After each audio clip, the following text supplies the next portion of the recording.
اور اس وقت ہمارے ہندوستان میں جو حضرات اس ناحیے سے جو دعوتی لحاظ سے بھی اپنی ایک اہمیت رکھتا ہے، ہمارے محترم مولانا شہاب الدین ندوی صاحب گزشتہ 3 دہائی سے اس موضوع پر کام کر رہے ہیں۔ شاید آپ کو یاد ہو، آج سے 2 دہائی قبل 1969 میں جہاں تک میرا خیال ہے، اس وقت اپولو 11 چاند پر گیا تھا۔ اس وقت بعد لوگوں نے اس مسئلے کو قرآن حدیث میں ڈھونڈنے کی کوشش کی تھی اور اس کو ایک اہم مسئلہ، دینی مسئلہ اس کو بنا دیا تھا۔ اس زمانے میں مولانا شہاب الدین ندوی، جہاں تک مجھے یاد آتا ہے، ندوے سے فراغت کے بعد آپ چمڑے کا کاروبار کرتے تھے۔ آپ نے ضرورت محسوس کی کہ انہیں علمی کاموں میں لگنا چاہیے، اور اپنی چمڑے کی تجارت کو، منڈی کو انہوں نے جو کچھ تھا اپنا مال اثاثہ، انہوں نے ایک اسلامی اکیڈمی کے لیے کپڑے کی تجارت کو جو ہے انہوں نے مال و اثاثہ اس کو اپنے تجارت کو ختم کر کے انہوں نے جو کچھ ان کے پاس پونجی بچی تھی انہوں نے اسے لگا دیا اس سائنسی تحقیق کے موضوع پر۔ اور اس زمانے میں صدق جدید میں جہاں تک مجھے خیال پڑتا ہے 1969 میں اور 70 میں چاند کی تسخیر قرآن کی نظر میں کے عنوان سے مسلسل مضامین شائع ہوئے، اور پھر یہی مضامین ایک کتاب کی صورت میں شائع اور مقبول ہوئے۔ آج جو ہمارے محترم مولوی طلحہ صاحب نے قرآن کی جو آیت آپ کے سامنے تلاوت کی تھی، اس آیات کا تعلق اسی سائنس کی تسخیر قرآن کی نظر میں جو آپ نے تحریر فرمائی ہے، اس کی بنیادی فکر انہی آیات سے مولانا نے اخذ کیا۔ اس کے بعد پھر مولانا نے تعمیر و فکر کے نام سے ایک رسالہ جاری کیا، اور پھر مسلسل 20 کتابوں کے آپ مصنف ہیں، اور اس موضوع پر وہ مسلسل اپنی محنت صرف کر رہے ہیں۔ انشاءاللہ ہمیں امید ہے کہ ہندوستانی مسلمان جس طرح دوسرے میدانوں میں دنیا کے مسلم مفکرین سے آگے بڑھ رہے ہیں، مولانا بھی اس میں کامیاب ہو جائیں گے اور ایک نمونہ ہمارے سامنے پیش کریں گے۔ اس وقت مولانا کو موضوع دیا گیا ہے اسلام اور سائنس کا، اور جیسا کہ میں نے اپنی تقریر کے آغاز میں چند باتیں پیش کی تھیں، مجھے امید ہے کہ اسی کے تعلق سے مولانا شہاب الدین ندوی صاحب بھی اس کا احاطہ کرتے ہوئے، ان سوالات کا احاطہ کرتے ہوئے انشاءاللہ آپ کے سامنے ایک پرمغز خطاب فرمائیں گے۔ اور انشاءاللہ چونکہ مولانا ایک مصنف ہیں، اور مصنف کا ایک بہت بڑا مقرر ہونا ضروری نہیں ہے، اور یہ موضوع بھی خالص علمی موضوع ہے، انشاءاللہ ہمیں امید ہے کہ آپ حضرات بڑی دلچسپی سے مولانا کی افادت عالیہ سے مستفید ہوں گے۔ شکریہ۔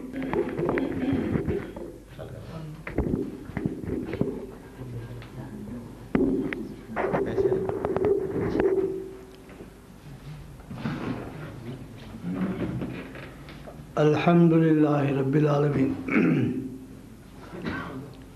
والصلاة والسلام علی رسولہ الکریم، اما بعد۔ بزرگان محترم اور عزیز بھائیوں اور دوستوں،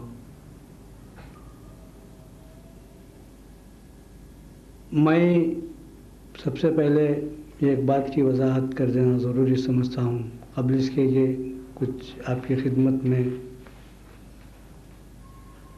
اپنی بات پیش کروں۔ وہ یہ کہ میں مقرر نہیں ہوں، تقریر کرنے میری عادت نہیں ہے۔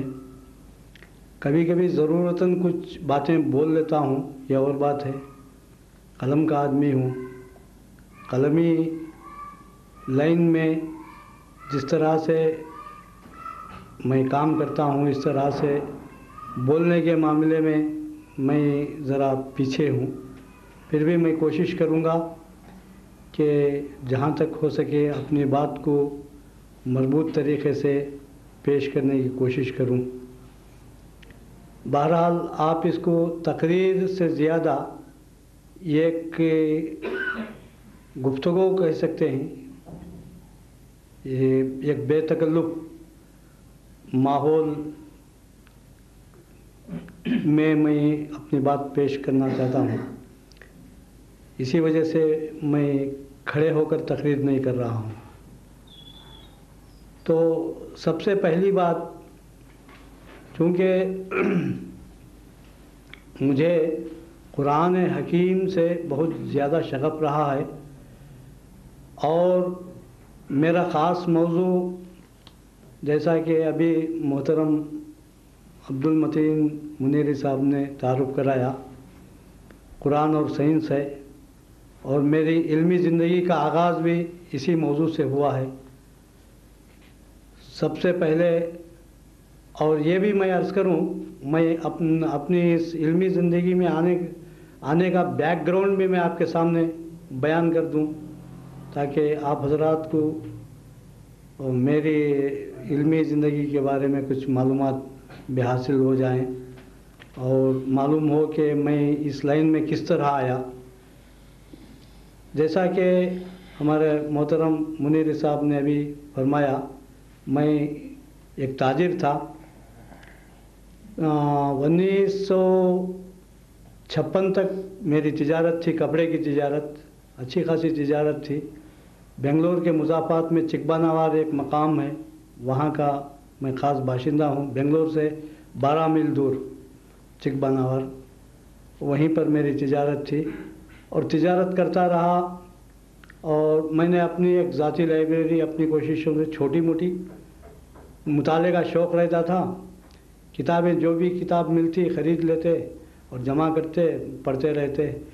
اس زمانے میں شاید 1952 یا 53 کا زمانہ ہوگا، میرے ہاتھ ایک کتاب لگی، آپ شاید واقف ہوں گے، وہ اس زمانے کے بہت مشہور مصنف تھے ڈاکٹر غلام جیلانی برق، جن کی کتاب دو قرآن دو اسلام وغیرہ بہت سی کتابیں انہوں نے لکھی، لیکن ان کی دو قرآن بہت مشہور ہوئی، اور وہ مشہور اس وجہ سے ہوئی کہ اس کا موضوع سائنس تھا۔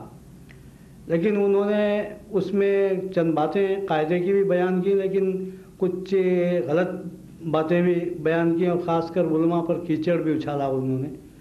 وہ ایک منکر حدیث تھے، وہ بعد میں سنا کہ وہ طائب ہو گئے، طائب ہو کر وفات پائی، واللہ عالم کہاں تک سچ ہے۔ باہر صورت اس کتاب کو پڑھنے کے بعد میرے ذہن میں ایک تہلکہ پیدا ہو گیا، ایک تہلکہ مچ گیا کہ انہوں نے، ان کا ایک خاص جملہ تھا، پیٹنٹ جملہ، کہ ملا قرآن کی آیات کو چھپاتا ہے، ملا یہ چھپاتا ہے، ملا وہ چھپاتا ہے۔ ہر جگہ وہ ایک جملہ دھرایا کرتے تھے ٹیپ ریکارڈر کی طرح، اور ایک قرآن اور سائنس کے بارے میں کچھ قرآنی آیات کی تشریح کرتے، اور کہتے کہ بے تکلف کہتے کہ یہ دیکھو ملا یہ سب چھپاتا ہے۔ حالانکہ ہمارے علماء حضرات جو ہے اگرچہ وہ اس میدان میں کچھ کمزور سے ہی، لیکن چھپانے کا جہاں تک تعلق ہے وہ ایک بالکل ایک اتہام ہے۔ لیکن اس کتاب کو پڑھ کر میرے خیالات بدل گئے، اور میرے ذہن میں یہ داعیہ پیدا ہوا، یہ کھوج پیدا ہوئی کہ دیکھیں قرآن کو قرآن کی زبان میں حاصل کریں، اور پھر دیکھیں کہ ملا نے کیا چھپایا ہے اور کیا ظاہر کیا ہے۔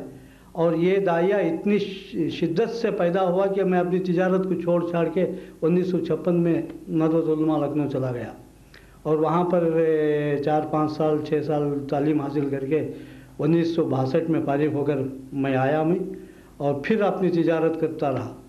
1968 تک پھر دوبارہ تجارت کرتا رہا، اور 1968 میں اپنی تجارت کو بالکل ختم کر کے قلم دوات سنبھال کر بیٹھ گیا۔ اس وقت تک میں نے کچھ پسنداز کر لیا تھا، اپنی کمائی کے ذریعے سے کچھ ذریعہ معاش بنا لیا تھا، تاکہ کسی پر ڈپینڈ نہ ہو سکوں، کسی پر انحصار میرا نہ رہے، اور میری چھوٹی سی وہ آمدنی ہوا کرتی تھی، اسی میں میں اپنا جو ہے معاشی مسئلہ حل کر کے اس لائن میں لگ گیا۔ اور 1969 میں جو اپولو 11 گیا، اور آرمسٹرانگ اور ایلڈرن وغیرہ یہ چاند پر پہنچے، اور پھر اس کے بعد علمی دنیا میں ایک سوال جواب کا بازار گرم ہو گیا کہ چاند پر جانا آنا آیا یہ دینی اعتبار سے، شرعی اعتبار سے صحیح ہے یا نہیں۔ بعض علماء نے اس کا انکار کر دیا، بعض علماء نے تذبذب کا اظہار کیا۔ تو اس زمانے میں میرا مطالعہ چونکہ بالکل تازہ تھا اور سائنسی علوم کو میں اسی انداز میں حاصل کرتا رہا، قرآن اور سائنس پر غور کرتا رہا، اور طالب علم کے زمانے سے یہ سارے مسائل تقریباً حل کر چکے میں نے قرآن اور سائنس سے۔ اس موقع پر میں نے لکھنا شروع کیا۔ چاند پر صدق جدید میں میرے مضامین کافی، جیسا کہ ابھی محترم عبدالمتین صاحب نے بیان کیا، اور مولانا عبدالماجد صاحب دریابادی مرحوم اس زمانے میں بڑے قدردان تھے، بڑے معترف تھے، اور جیسے ہی میں کوئی مضمون بھیجتا وہ فوراً شائع کر دیتے تھے۔ اس طرح انہوں نے ہمت افزائی بھی کی اور میرے مضامین شائع ہوئے اور بہت مشہور و مقبول ہوئے، اور یہاں اتنے مشہور ہوئے ہند و پاک کے اکثر اخبارات میں وہ نقل ہوتے رہے۔ غرض یہ ایک الگ بات ہے۔ تو بہر صورت اس طرح سے میری علمی زندگی کا آغاز ہوا۔ اس کے بعد کئی کتابیں لکھی میں نے۔ تو اس وقت آپ حضرات کے سامنے مجھے قرآن اور سائنس کے تعلق سے چند باتیں عرض کرنی ہیں، اور چونکہ وقت جو ہے اتنا زیادہ نہیں ہے کہ آپ کو بہت زیادہ تفصیل میں سے بیان کروں۔ بہر صورت چند اہم ترین پوائنٹس بیان کروں گا میں۔ اگر آپ ان پوائنٹس کو آپ ذہن نشین کر لیں تو مجھے امید ہے کہ اس موضوع پر سمجھنے، سوچنے اور اس آگے بڑھنے میں کافی مدد ملے گی۔ اور میں سمجھتا ہوں کہ ہمارے نوجوانوں کو خاص کر اس طرز سے سوچنے کی ضرورت ہے، تاکہ وہ فکر جدید، تہذیب جدید کے جو مسائل پیدا ہو رہے ہیں، اور ہمارے مسلم نوجوانوں میں، تعلیم یافتہ طبقے میں جو شکوک و شبہات اسلام کے بارے میں پیدا ہوتے ہیں، ان شکوک و شبہات کا جواب دیا جا سکے، اور وہ الحاد و مادیت کا جو سیلاب آ رہا ہے فکر مغرب کی راہ سے، اس کا مقابلہ کیا جائے۔ اس وقت اسلام کو اصل چیلنج جو درپیش ہے وہ فکر مغرب کا ہے، فکر مغرب اور اس کے فلسفوں کا مختلف طریقوں سے۔ تو میں اب قرآن اور سائنس کے تعلق سے چند باتیں عرض کروں گا۔ سب سے پہلی بات یہ ہے کہ اسلام میں دین اور دنیا کی تفریق نہیں ہے۔ یعنی یہ نہیں کہ شریعت یا عبادات، اخلاق وغیرہ کوئی اور چیز ہے، اور معیشت، تہذیب، تمدن، سیاست وغیرہ کوئی اور چیز ہے، بلکہ ان دونوں کا ایک جامع تصور پیش کرتا ہے اسلام، جس کا تصور دیگر ادیان میں نہیں پایا جاتا، چاہے وہ مسیحیت ہو، چاہے یہودیت ہو، چاہے ہندو مت ہو، چاہے کوئی اور مذہب ہو۔ بہت سے مذاہب ایسے ہیں جس میں یا تو صرف دین کا تصور پایا جاتا ہے یا دنیا کا۔ جس طرح کہ یہودیت ہے، یہودیت میں صرف دنیا پرستی ہے، اس میں آخرت کا کوئی واضح تصور نہیں ہے۔ آپ اولڈ ٹیسٹمنٹ کو اٹھا کر دیکھ لیجئے بائبل کا، اس میں آخرت کا، قیامت کا کوئی واضح انداز میں تذکرہ نہیں ہے۔ جو کچھ ہے دنیاوی نعمتوں سے متعلق ہے۔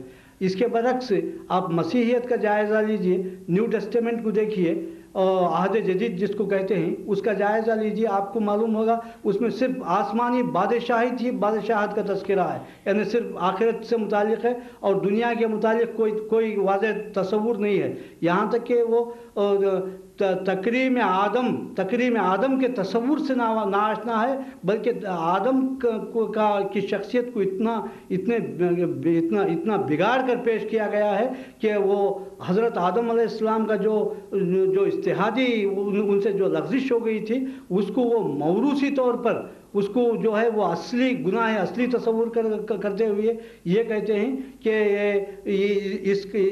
یہ گناہ جو ہے تمام انسانوں میں وراثتاً سرایت کرتا چلا آ رہا ہے، یہاں تک کہ حضرت عیسیٰ علیہ السلام مصلوب ہو کر، حالانکہ وہ مصلوب نہیں ہوئے، مصلوب ہو کر تمام کے گناہ انہوں نے ڈھو لیے اور تمام کی طرف سے کفارہ ادا کر دیا۔ تو یہ جو ہے یہ گھڑے ہوئے عقائد ہیں، اور انہوں نے آدم کی تکریم، آدم کی تشریف، انسانیت کا وہ کے تصور کو اتنا بگاڑ کر پیش کیا ہے کہ ایک طرف افراط ہے، دوسری طرف تفریط ہے۔ یہی حال دیگر مذاہب کا بھی ہے۔ تو اسلام میں اس قسم کی کوئی تفریق نہیں ہے۔ اسلام دین اور دنیا کا جامع تصور پیش کرتا ہے۔ اسلام جو ہے عبادت بھی ہے، اخلاق بھی ہے، معاملات بھی ہے، سیاست بھی ہے، تمدن بھی ہے، معاشرت بھی ہے، معیشت بھی ہے، تمام زندگی کے تمام شعبوں کو محیط ہے۔ اسلام میں کوئی تفریق نہیں ہے۔ تو ایک بات تو یہ ہوئی، اور دوسری بات یہ کہ اسلام کا جو صحیفہ ہے، سرکاری صحیفہ قرآن حکیم صرف شرعی مسائل سے متعلق نہیں ہے، صرف نماز روزے سے متعلق نہیں ہے، صرف وضو اور تیمم کے مسائل ہی پر مشتمل نہیں ہے، بلکہ اس میں دیگر بہت سے علوم کا تذکرہ ہے۔ حضرت شاہ ولی اللہ محدث دہلوی رحمۃ اللہ علیہ نے الفوز الکبیر ایک مختصر سا رسالہ اصول تفسیر پر لکھا ہے، اس میں قرآن حکیم کے 5 علوم بتائے ہیں۔ 5 علوم کیا ہیں؟ علم احکام ہے۔ علم احکام کا مطلب یہ ہے کہ ایک مسلمان کو کیا کرنا چاہیے، کیا نہیں کرنا چاہیے، یعنی کیا حلال کیا ہے، حرام کیا ہے، اس کو شرعی مسائل کہہ لیجئے، جس کو فقہائے کرام نے واضح طور سے بیان کیا ہے۔ ایک تو یہ علم ہوا، علم احکام، اور دوسرے علم مخاصمہ کہلاتا ہے۔ علم مخاصمہ کا مطلب ہے کہ وہ گمراہ قومیں جن کے عقائد، جن کے اخلاق بگڑ گئے اور جنہوں نے دنیا میں مختلف قسم کے فسادات برپا کیے، چاہے وہ فکری اعتبار سے ہو، چاہے عقیدے کے اعتبار سے ہو، چاہے معیشت اور تمدن کے اعتبار سے ہو، ان کے ساتھ وہ ان کی اصلاح کے لیے وہ ان کے ساتھ مناظرہ کیا گیا ہے۔ مثلا یہود، نصارہ اور مشرکین اور معاندین یا ان قوموں سے، ان قوموں کے بگڑے ہوئے عقائد کے بارے میں قرآن بیان کرتا ہے کہ تمہارے یہ بگاڑ ہے تم میں، اور اس کی اصلاح اس طرح سے ہو سکتی ہے۔ تو یہ بھی مفصل علم ہے، اور اس کا نام علم مخاصمہ کہلاتا ہے۔ اور تیسرا علم ہے جس کو حضرت شاہ ولی اللہ اپنی اصطلاح میں علم التذکیر بآلاء اللہ کہتے ہیں۔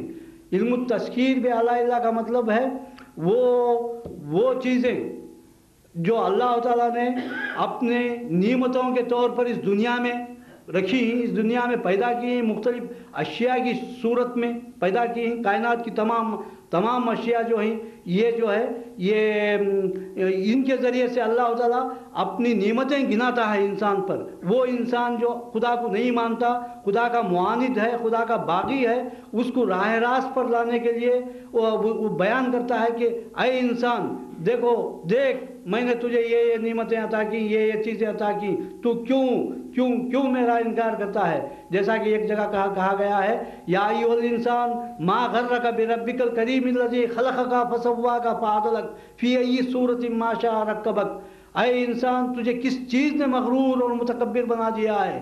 اس رب کی طرف سے، اس مہربان رب کی طرف سے جس نے تجھ کو پیدا کیا اور تیرے جسمانی اعضاء درست کیے، اور تجھے جو ہے ایک بربک الکریم الذی خلقک فسواک فعدلک فی ای صورت ما شاء رکبک، اور پھر جس صورت میں چاہا اس نے تیری ترکیب، تیری تشکیل کر دی۔ تو ایسے مہربان رب سے تو کیوں برگشتہ ہے، تو کیوں بھاگ رہا ہے؟ اس قسم جگہ اس قسم کی آیات سے اللہ تعالیٰ جو ہے متنبہ کرتا ہے انسان کو، اور انسان کو راہ راست پر لانے کے لیے اپنی نعمتوں کو گناتا ہے۔ تو یہ ہوا علم التذکیر بآلاء اللہ۔ اور ایک ہے علم التذکیر بایام اللہ، یعنی فلسفہ تاریخ کے ذریعے سے جو قومیں گزری ہیں ان کے زوال کے اسباب کیا تھے، ان کے عروج کے اسباب کیا تھے، پیغمبروں نے کس طرح اپنی قوموں کو سمجھایا اور کس طرح ان پر عذاب الہی مسلط ہوا۔ یہ تمام حقائق پیغمبروں کے قصے میں، گمراہ قوموں کے قصے میں بیان کیے گئے ہیں کہ کس طرح ان کو تباہ کیا گیا، تباہ و تاراج کیا گیا۔ تو یہ بھی ایک مستقل علم ہے، اس کو علم التذکیر بایام اللہ کہا جاتا ہے۔ اور 5واں علم ہے علم آخرت۔ یعنی آخرت میں اللہ تعالیٰ نیک انسانوں کو کیا کیا اجر و ثواب دے گا اور باغی انسانوں کو کیا سزا دے گا، اس کا مفصل بیان۔ تو غرض حضرت شاہ ولی اللہ محدث دہلوی رحمۃ اللہ علیہ نے ان 5 علوم کو، قرآن حکیم کے تمام مضامین کو ان 5 علوم میں سمیٹا ہے اور ان 5 علوم کا جامع قرار دیا ہے۔ اور یہ میں سمجھتا ہوں کہ اس میں وہ ساری باتیں آ گئی ہیں جو اس سے پہلے کسی مفسر نے اس انداز سے بیان نہ کی ہوں۔ بہر صورت یہ جو سائنسی علوم، جو کائنات سے متعلق جو امور قرآن حکیم میں بیان کیے گئے ہیں، وہ تیسرے علم میں آتے ہیں، علم التذکیر بآلاء اللہ۔ اور یہ میرا موضوع یہی ہے، اور اسی سلسلے میں آپ کے سامنے کچھ مزید باتیں عرض کروں گا۔ اچھا، اب اس سلسلے میں ایک سوال یہ پیدا ہوتا ہے، قرآن حکیم کتاب ہدایت ہے، الف لام میم ذالک الکتاب لا ریب فیہ ھدی للمتقین، یہ وہ کتاب ہے جس میں کسی قسم کا شبہ نہیں ہے، یہ جو ہے متقی لوگوں کے لیے، خدا سے ڈرنے والوں کے لیے رہنما ہے، راہ ہدایت ہے، ہدایت کا سامان فراہم کرتی ہے۔ تو ہدایت کا مفہوم کیا ہے؟ سب سے پہلا بنیادی سوال یہ ہے کہ ہدایت کا مفہوم کیا ہے؟ اور بعض لوگوں نے اس کا ایک تنگ مفہوم یہ بیان کیا ہے کہ صرف شرعی مسائل جو ہیں وہ ہدایت ہے، باقی جو کچھ ہے وہ ہدایت سے الگ چیز۔ لیکن نہیں، قرآن حکیم کے جب 5 علوم ہیں تو 5 علوم میں ہدایت ہونی چاہیے۔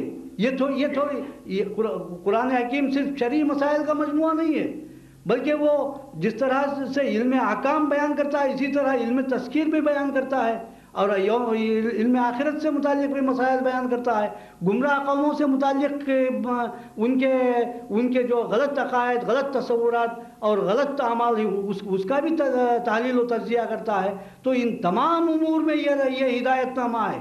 یہ نہیں کہ صرف نماز، روزے یا حج اور زکوٰۃ سے متعلق تو ہدایت نامہ ہو اور بقیہ امور میں ہدایت نامہ نہ ہو، ایسا تو تصور بھی نہیں کیا جا سکتا۔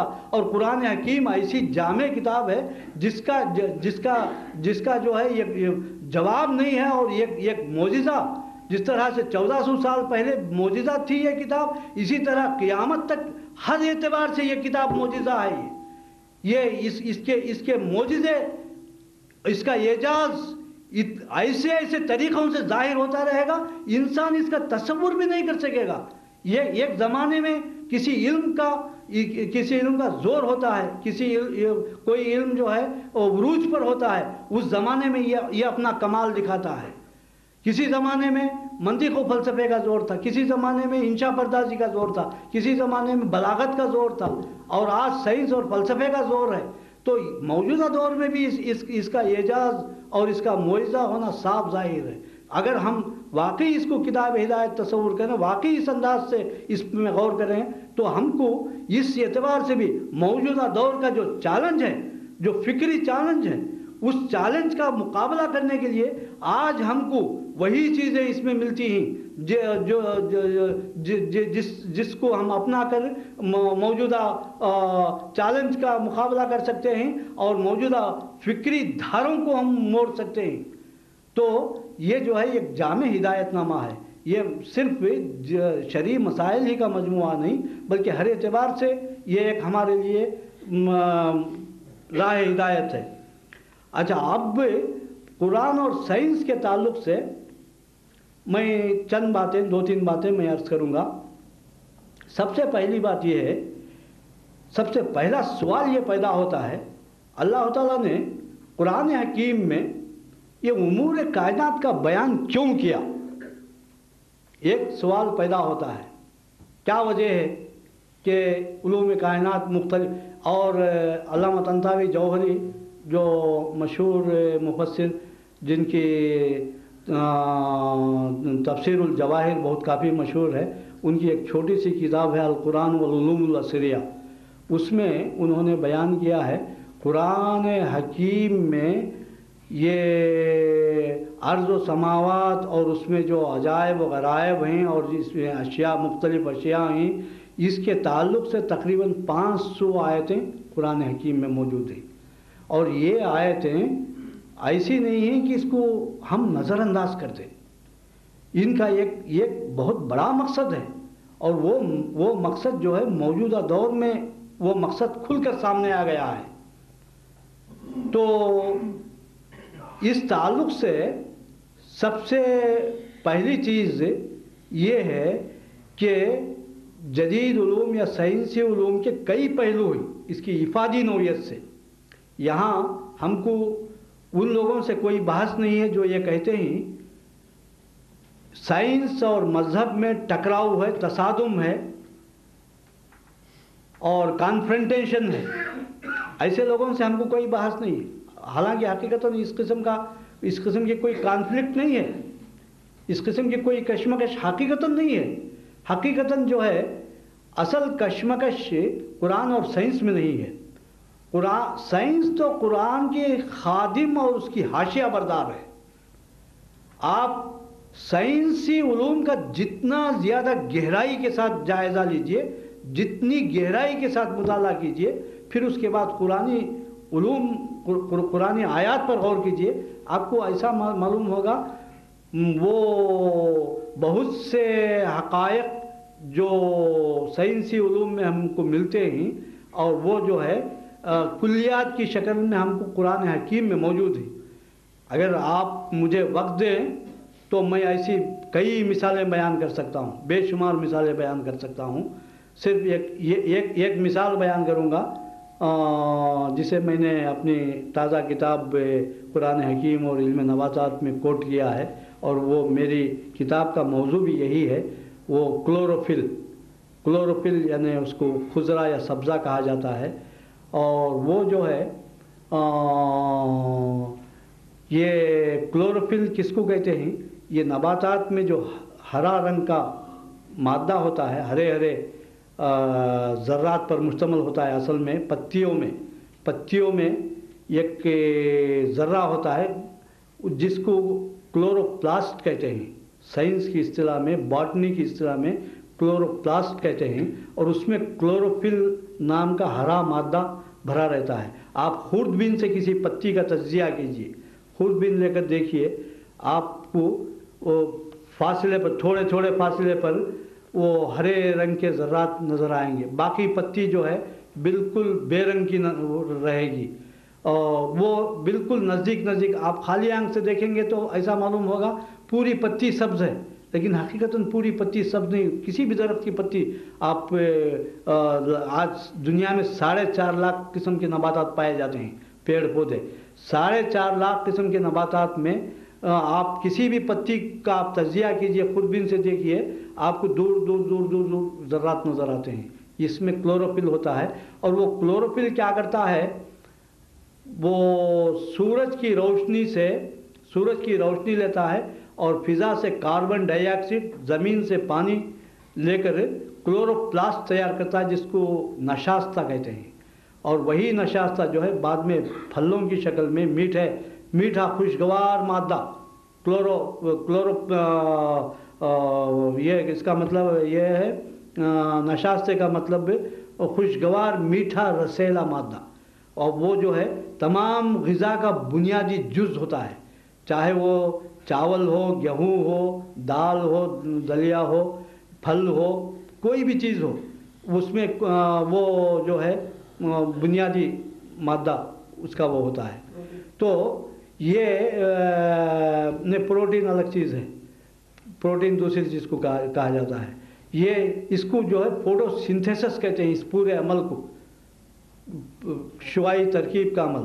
اچھا، قرآن حکیم کا میں نے سورہ انعام کی 99 آیت کا میں نے مطالعہ کیا، اور میرا کھوج یہی رہتا ہے، میں سائنٹیفکلی فیکٹس کا مطالعہ کرتا ہوں، پھر قرآن حکیم میں تلاش کرتا ہوں کوئی چیز مجھے ایسی مل جائے جو بنیادی معلومات، بنیادی حقائق سے متعلق ہو.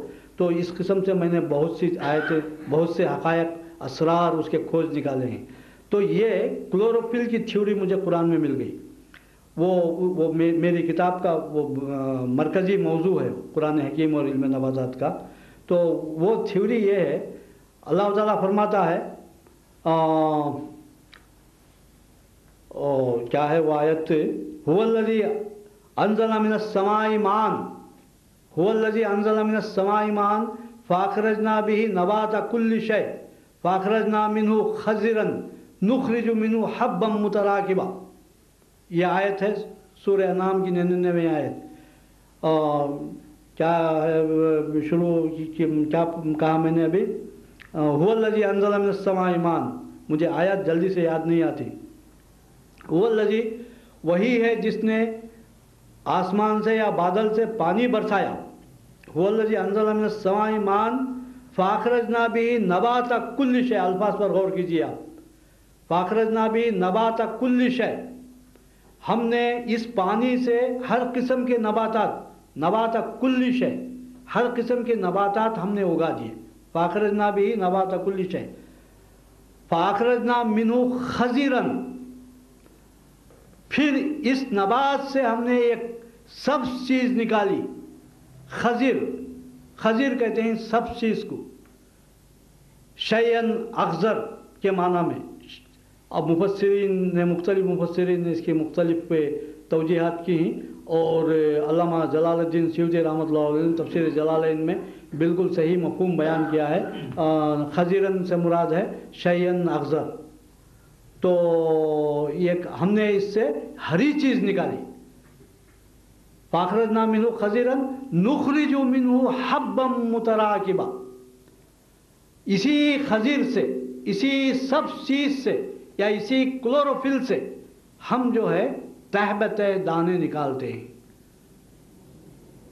تو یہ جو ہے اس میں کوئی تعویل نہیں ہے، کوئی کھینچتان نہیں ہے. قرآن کا میں دیکھیے یا تعویل کا میں قائل نہیں ہوں، اور میں منصوص طور پر جو لغت سے جو مفہوم واضح ہوتا ہے اس کو میں عرض کرتا ہوں، اور بالکل کلیئر کٹ مفہوم بیان کرتا ہوں. میں کوئی ہیر پھیر نہیں، اس میں کوئی کھینچتان نہیں، کوئی تعویل نہیں. تو اس بہرحال اس قسم کے بے شمار حقائق قرآن حکیم میں موجود ہیں. اگر آپ مجھے وقت دیں تو میں پورا ایک دن اس قسم کے حقائق میں بیان کر سکتا ہوں، لیکن یہ اتنا وقت نہ میرے پاس ہے نہ آپ کے پاس ہے. اس لیے میں کچھ اشارات دوسری طرف میں کچھ باتیں مزید بیان کروں گا.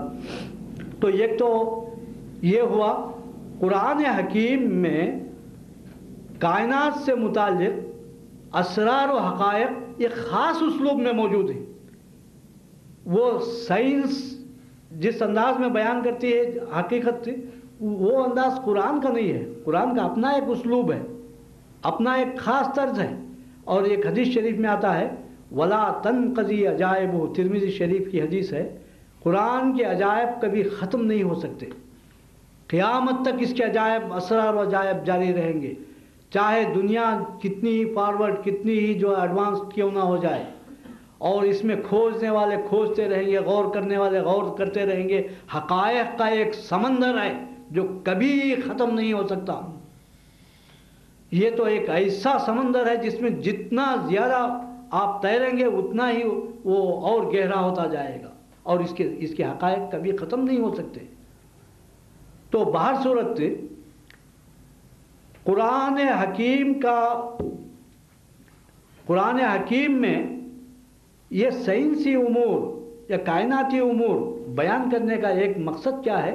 گمراہ انسانوں کو راہ راست پر لانا، ان کے شکوک و شبہات کو دور کرنا، اور ان کے ذہنوں میں جو الہاد اور لادینیت پائی جاتی ہے اس کو دور کرنا اور خدا سے قریب کرنا.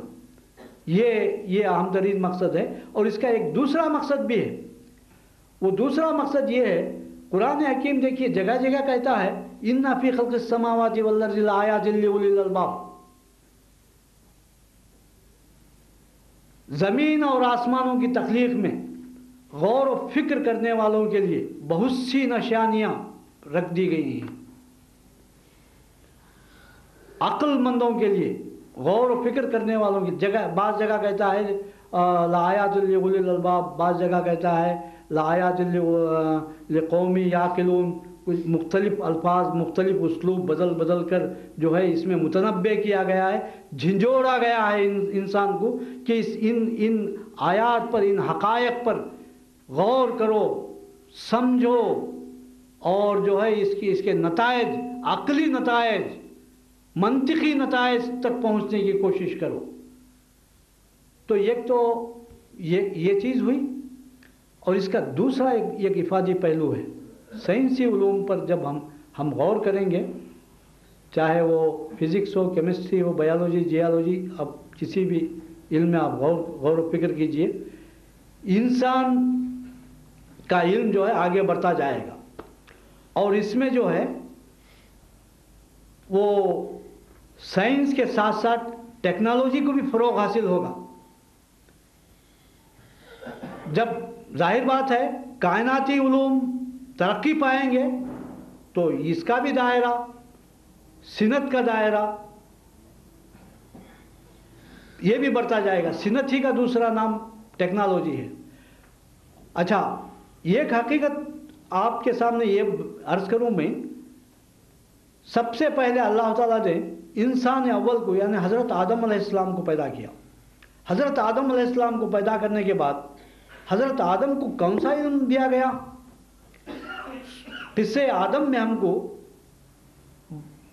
ملتا ہے، بیان کیا گیا ہے، وَعَلَّمَ آدَمَ الْأَسْمَاءَ كُلَّهَا۔ جب آدم علیہ السلام کو پیدا کیا گیا تو اللہ تعالیٰ فرماتا ہے وَعَلَّمَ آدَمَ الْأَسْمَاءَ كُلَّهَا، اس نے آدم کو تمام نام سکھا دیے۔ تمام نام سے کیا مراد ہے؟ الاسماء کلہا، تمام نام، ہر قسم کے نام۔ مفسرین بیان کرتے ہیں اس سے مراد ہے اشیاء اور ان کی خصوصیات، ان کے آثار و خواص کا علم دیا گیا تھا حضرت آدم کو۔ علامہ ابن جریر طبری، علامہ ابن کثیر، امام رازی، امام اور دوسرے امام زمخشری اور کئی مفسرین نے اس کا یہی مفہوم بیان کیا ہے۔ اکثر مفسرین کی نزدیک اس سے مراد یہ ہے کہ حضرت آدم علیہ السلام کو تمام اشیاء اور ان کے آثار و خواص کا علم دیا گیا تھا۔ اچھا، اب دیکھیے سائنس، آپ کہتے ہیں سائنس، یہ سائنس کیا چیز ہے؟ سائنس جو ہے اشیاء کا مطالعہ، دنیا میں جتنی بھی چیزیں پائی جاتی ہیں، چاہے وہ زمینی ہوں، چاہے تحت الارض زمین کے اندر کی ہوں، چاہے وہ فضا کی ہوں، چاہے آسمانوں کی ہوں، یہ اشیاء کائنات ہی کا مطالعہ وہ بھی کرتی ہے۔ Physics, chemistry, biology, geology, astronomy لیجئے، اسٹرانومی میں فلکیات کا مطالعہ کیا جاتا ہے، بایولوجی میں جو ہے حیوانات اور نباتات کا مطالعہ کیا جاتا ہے، جیالوجی میں ارضیات کا مطالعہ کیا جاتا ہے، زیر زمین پائے جانے والی اشیاء، اور فزکس اور کیمسٹری میں ان اشیاء کا تجزیہ کیا جاتا ہے، چیر پھاڑ کر دیکھا جاتا ہے کہ اس میں کیا کیا چیزیں کتنے تناسب کے ساتھ موجود ہیں اور اس میں کیا کیا قوتیں کار فرمائیں، چاہے وہ برق و بھاپ کے تعلق سے ہو، چاہے روشنی کے تعلق سے ہو، چاہے آواز کے تعلق سے ہو، یہ فزکس اور کیمسٹری۔ غرض یہ سائنسی علم کیا ہے؟ سائنسی علم اشیاء کی چیر پھاڑ اور ان کا گہرائی کے ساتھ مطالعہ، یہی علم حضرت آدم علیہ السلام کو دیا گیا تھا۔ وَعَلَّمَ آدَمَ الْأَسْمَاءَ كُلَّهَا، آدم کو تمام نام اللہ تعالیٰ نے بتا دیے تھے۔ تمام نام یعنی کائنات میں جتنی بھی چیزیں ہیں، حضرت ابن عباس رضی اللہ تعالیٰ عنہ سے منقول ہے تفسیر ابن جریر میں، ہاذا بعیر، ہاذا جبل، ہاذا نہر، ہاذا فلاں فلاں فلاں، یہ چیز اس کا یہ نام ہے، اس کا یہ نام ہے، اس کا یہ نام ہے، یہ حضرت ابن عباس سے منقول ہے۔ اور بخاری شریف میں جیسا کہ علامہ ابن کثیر نے اپنی تفسیر میں نقل کیا ہے، بخاری شریف میں آتا ہے قیامت کے دن جب شدت کا وقت ہوگا اور تمام لوگ جو ہے دہشت زدہ رہیں گے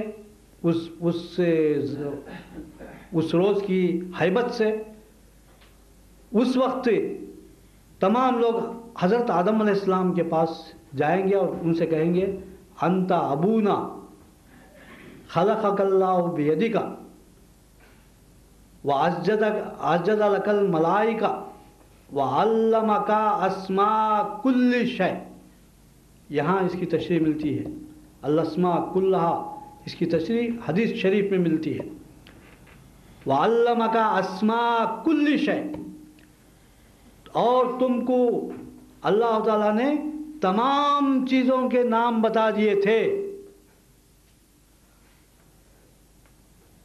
تو یہ علم جو ہے حضرت آدم کو ان کی پیدائش کے وقت ہی دے دیا گیا تھا۔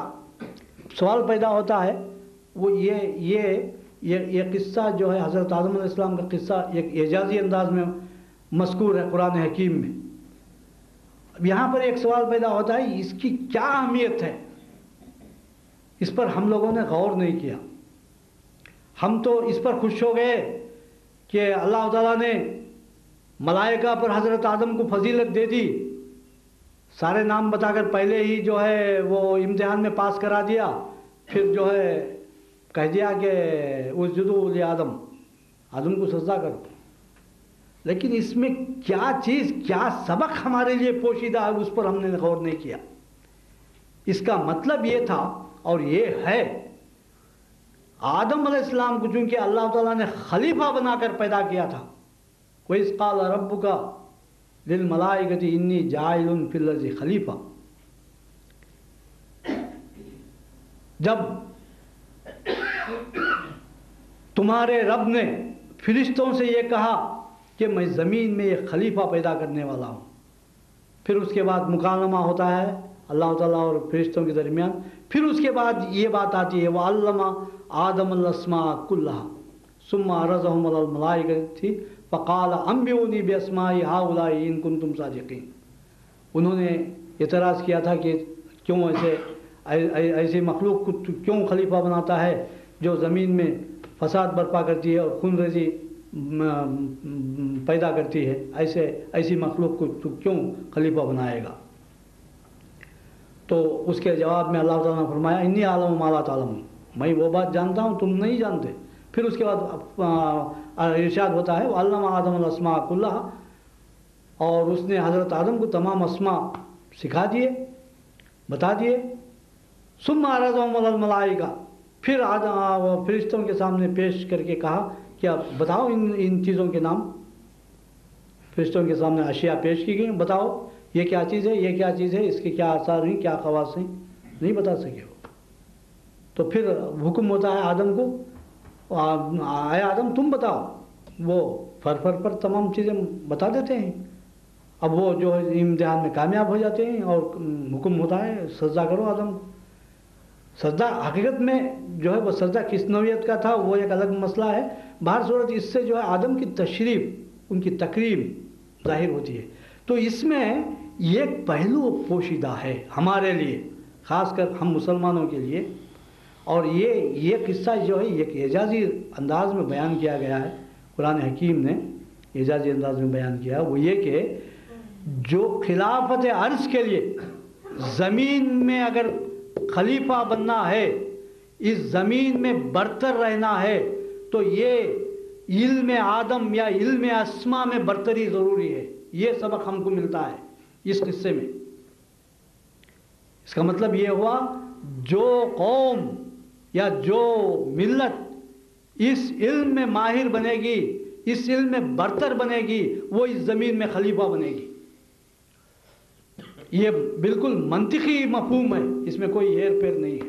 اور جو قوم اس میدان میں پیچھے رہ جائے گی وہ دوسروں کی دست نگر بن جائے گی، مفلس اور قلاش بن جائے گی. آج چونکہ آج ہم اپنی آنکھوں سے دیکھ رہے ہیں اس علم میں جو قوم فائق اور برتر ہے وہ جو ہے آج پورے زمین کے خزانے اس کے ہاتھ میں ہیں، اور عسکری اعتبار سے، فوجی اعتبار سے، سیاسی اعتبار سے اس کی دھاک بیٹھی ہوئی ہے. اور جو قوم اس میدان میں پیچھے ہے وہ بالکل دست نگر ہے اور ان کی کاسے گدائی یا جبہ سائی پر مجبور لاچار ہے. یہ جو ہے یہ فلسفہ آدم ہے، قصے آدم کا منطقی نتیجہ. تو بہر صورت یہ ہم مسلمانوں کے لیے اللہ تعالیٰ نے اسی زمانے میں بیان کر دیا تھا. پھر یہ دوسری جگہ یہ بھی ہے، دیکھیے جگہ جگہ اللہ تعالیٰ فرماتا ہے الم ترو ان اللہ سخر لکم ما فی السماوات و ما فی الارض واسبغ علیکم نعمہ ظاہرۃ و باطنہ. اللہ تعالیٰ فرماتا ہے کیا تم نے مشاہدہ نہیں کیا، دیکھا نہیں تم نے؟ سخر لکم، تمہارے لیے مسخر کر دیا ہے، تمہارے تابع کر دیا ہے، تمہارے لیے رام کر دیا ہے. کیا چیز؟ ما فی السماوات و ما فی الارض، زمین اور آسمانوں میں یعنی اجرام سماوی میں جو کچھ ہے، جو چیزیں موجود ہیں، جو قوتیں موجود ہیں، وہ سب تمہارے لیے رام کر دی گئی ہیں، تمہارے لیے مہیا کر دی گئی ہیں، تمہارے تابع کر دی گئی ہیں، تم ان سے فائدہ اٹھاؤ۔ وَأَسْبَغَ عَلَيْكُمْ نِعَمَهُ ظَاهِرَةً وَبَاطِنَةً، اور تم پر اپنی ظاہری اور باطنی نعمتیں پوری کر دی ہیں۔ ظاہری نعمتوں سے کیا مراد ہے؟ ظاہری نعمتیں یہی جس کو کہ ہر عالم اور ہر عامی بخوبی جانتا ہے، جس میں کوئی زیادہ غور و فکر کی ضرورت نہیں ہے۔ کھانے پینے کی اشیاء، مختلف چیزیں، یہ ہمارے رہنے کے لیے مکانات ہیں، اب مختلف ایسی چیزیں مہیا ہیں جو ہمارے کھانے پینے کے لیے بھی وہ جو ہے ہماری آسائش کا باعث ہیں، اور ہماری پوشاک کے لیے، ہمارے رہن سہن کے لیے، ہماری معیشت کے لیے، ہمارے تمدن کے لیے، غرض ہر طرح سے ہمارے لیے آسائش کا باعث ہیں۔ یہ ظاہری نعمتیں ہیں، اور کچھ باطنی نعمتیں بھی، پوشیدہ نعمتیں۔ پوشیدہ نعمتوں کا صحیح مفہوم موجودہ دور میں ظاہر ہوا ہے۔ پوشیدہ نعمتوں سے مراد ہے وہ نعمتیں جو برق و بھاپ یا آٹمک انرجی وغیرہ کی صورت میں جو پنہا ہیں مادے کے اندر، مادی قوا کے اندر، ان چیزوں کو موجودہ انسان نے دریافت کیا ہے۔ اگر 1492 میں زوال اسپین نہ ہوا ہوتا، مسلمان اس علم کے بانی ہیں، سائنسی علوم کے بانی ہیں، اور سائنسی علوم میں اس میدان میں لانے والا قرآن حکیم ہے۔ قرآن حکیم نے، آپ کو معلوم ہونا چاہیے، یونانی سائنس جو ہے صرف نظریاتی سائنس تھی، تھیوریٹیکل سائنس نہیں، وہ تجرباتی سائنس نہیں تھی، پریکٹیکل سائنس نہیں تھی۔ پریکٹیکل سائنس کا دائی اول جو ہے قرآن حکیم ہے۔ قرآن حکیم کہتا ہے دیکھو، سمجھو، غور کرو، تجربہ کرو، مشاہدہ کرو۔ نظر، جگہ جگہ نظر کا لفظ لاتا ہے۔ نظر کے معنی بغور دیکھنا۔ رویت اور نظر میں بہت بڑا فرق ہے۔ رویت جو ہے صرف دیکھنے کو کہتے ہیں، لیکن نظر کے معنی میں زیادہ وسعت پائی جاتی ہے، بہت گہرائی کے ساتھ دیکھنا، غور و فکر کرنا بھی شامل ہے نظر کے معنی میں۔ افلا ينظرون الى الابل كيف خلقت والى السماء كيف رفعت والى الجبال كيف سطحت والى الارض والى الارض كيف سطحت۔ تو یہ جو ہے جگہ جگہ کہتا ہے افلا ينظرون، افلا تنظرون، یہ جگہ جگہ اس طرح سے بیان کیا ہے۔ تو غرض کہنے کا مطلب یہ ہے کہ پریکٹیکل سائنس کا بانی دائی جو ہے، دائی اول قرآن حکیم ہے۔ قرآن حکیم ہی کی بدولت سائنسی علوم کی ترقی ہوئی، اور قرون وسطیٰ میں مسلمانوں نے اپنی تحقیقات کا ڈھیر لگا دیا۔ لیکن یہ دنیا کی بدقسمتی ہے، مسلم قوم کی ہماری بدقسمتی ہے کہ 1492 میں زوال اسپین کے بعد جو ہے یہ مسلمان جو ہے اس میدان میں پیچھے ہو گئے، اس کے بعد مغربی قومیں آگے ہو گئی، ورنہ جو ہے اس فیلڈ میں آج جو پورے زمین کے پورے خلافت ارض کے مالک ہم ہوتے۔ اور اس کے لیے بڑی بڑی مسلم ریاستوں کی جو ہے اس کی سرپرستی چاہیے۔ بغیر مسلم حکومتوں کی سرپرستی کے اس قسم کی چیزیں ترقی نہیں کر سکتی۔ سائنس اور ٹیکنالوجی کی ترقی آج دیکھیے، خیر روس تو ختم ہو گیا، امریکہ کروڑوں اربوں خربوں ڈالر سالانہ اپنے بجٹ میں صرف کرتا ہے۔ فوجی اعتبار سے، عسکری اعتبار سے، سیاسی اعتبار سے ایک دھاک بٹھا دی ہے۔ تو یہ جو ہے مسلمانوں کو اس فیلڈ میں آگے آنا چاہیے تھا۔ اللہ تعالیٰ فرماتا ہے وَأَعِدُّوا لَهُم مَّا اسْتَطَعْتُم مِّن قُوَّةٍ وَمِن رِّبَاطِ الْخَيْلِ تُرْهِبُونَ بِهِ عَدُوَّ اللَّهِ وَعَدُوَّكُمْ۔ اللہ تعالیٰ فرماتا ہے وَأَعِدُّوا لَهُم، تیار کرو تم۔ کیا چیز تیار کرو؟ کافروں کے لہم سے مراد ہے تمہارے جو دشمن ہیں، غیر مسلم ہیں، جو تمہارے ساتھ جو تمہارے معاند ہیں ان کے مقابلے کے لیے اتنی قوت تیار کرو جتنی کہ تم کر سکتے ہو، مستطاعتم، تمہاری استطاعت جتنی ہے، وَأَعِدُّوا لَهُم مِّن قُوَّةٍ وَأَعِدُّوا لَهُم مَّسْتَطَعْتُم مِّن قُوَّةٍ وَمِّن رِّبَاطِ الْخَيْلِ، جتنی قوت اور جتنے گھوڑے تم تیار کر سکتے ہو وہ تیار کرو. تُرْهِبُونَ بِهِ عَدُوَّ اللَّهِ، اس کا مقصد کیا ہے؟ تاکہ تم اللہ کے دشمنوں پر اپنی دھاک بٹھا سکو. ترہبون، ارہاب کے معنی آتے ہیں کسی پر اپنی دھاک بٹھانا. ترہبون بہ عدو اللہ وعدوکم، اور تمہارے اللہ کے دشمنوں پر اور تمہارے دشمنوں پر اپنی دھاک بٹھا سکو. تو یہ جو ہے فوجی اور عسکری اعتبار سے، سیاسی اور تمدنی اعتبار سے ہمارے لیے ضروری تھا اور ہے کہ ہم مسلمان اس میدان میں، سائنس اور ٹیکنالوجی کے میدان میں آگے بڑھیں اور ترقی یافتہ قوموں کا مقابلہ کریں. آج بھی اگر دنیا میں تقریباً 50 مسلم ریاستیں پائی جاتی ہیں، اگر یہ مسلم ریاستیں متحد ہو جائیں، کم از کم ان کا ایک کنفیڈریشن ہو، ایک یونین ہو، اگرچہ وہ پوری طرح آپس میں جڑنا جائیں کوئی نہ صحیح، لیکن ایک متحدہ کاس کے لیے وہ مل جل کر کام کریں، مشترکہ طور پر کام کریں، ایک مشترکہ اپنی منڈی بنائیں، اپنی مصنوعات خود تیار کریں اور دوسروں پر ڈیپینڈ ہونا چھوڑ دیں، تو آج جو ہے ایک انقلاب آ سکتا ہے، ایک کایا پلٹ سکتی ہے. بہرحال امکانات تو موجود ہیں، ہمارے پاس کیا نہیں ہے، ہمارے پاس وسائل موجود ہیں، ہمارے پاس ہر چیز موجود ہے، لیکن کرنے کے لیے عزم نہیں ہے، استطاعت وہ یہ نہیں، ہمت نہیں ہے ہمارے پاس، اور وہ ذہن اور مینٹالٹی نہیں ہے. بس اس کی ضرورت ہے.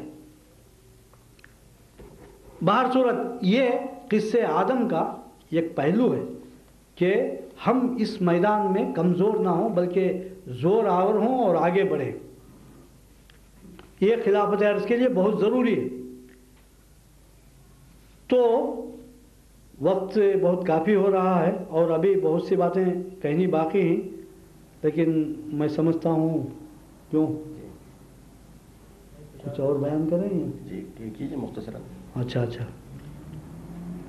اگر مجھے وقت ہوتا یا ایک گھنٹہ پہلے جمع ہو جاتے ہیں ہم لوگ، لیٹ آ گیا تو لیٹ ہو گیا.